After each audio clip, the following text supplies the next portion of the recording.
संस्कार एक सेवाभावी संस्था नौपाडा यांच्या माध्यमातून दहीहंडी उत्सव साजरा करण्यात येतो। मंडळाचे हे 16वे वर्ष आहे।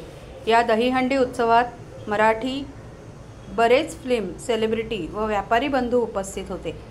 या संस्थेमार्फत विविध सांस्कृतिक कार्यक्रम तसेच दहीहंडी उत्सवात सांस्कृतिक कार्यक्रम आयोजित करण्यात आला होता।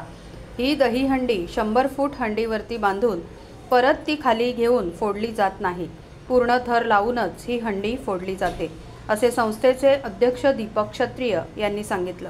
या प्रसंगी संस्कार संस्थेचे सर्व कार्यकर्ते पदाधिकारी मोठ्या संख्येने उपस्थित होते। फर्स्ट म्हणजे संस्कार आमची एक सामाजिक संस्था आहे, त्या माध्यमातून दहीहंडीचा कार्यक्रम होतो। गेली बरेच 16 वर्ष आमचं हे दहीहंडीचं होतं।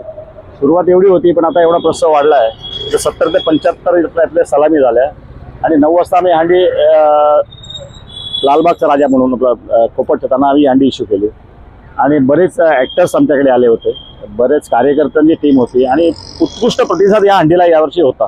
काही अपघात वगैरे काही झालं नाही, आम्हाला पोलिसांचं चांगलं सहकार्य मिळालं।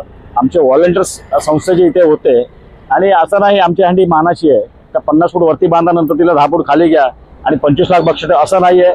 6.5 थरावरती आमची हंडी होती, सलामी स्टेज समोर होती, प्रत्येक जण गोविंदावर सलामी लावून त्यांची जी अमाऊंट रक्कम आहे त्यांना आम्ही देत होतो। भले उभे राहत आम्ही ती रक्कम इश्यू करत होतो। बघा 5 थर असेल त्यांना एकच फायनल 5 थर 7 थर 8 थर ह्याला आम्ही 4000 प्रमाणे बक्षीस देत होतो आणि फायनल आहे त्यांना ट्रॉफी होती मोठी आणि 51,000 बक्षीस होतं।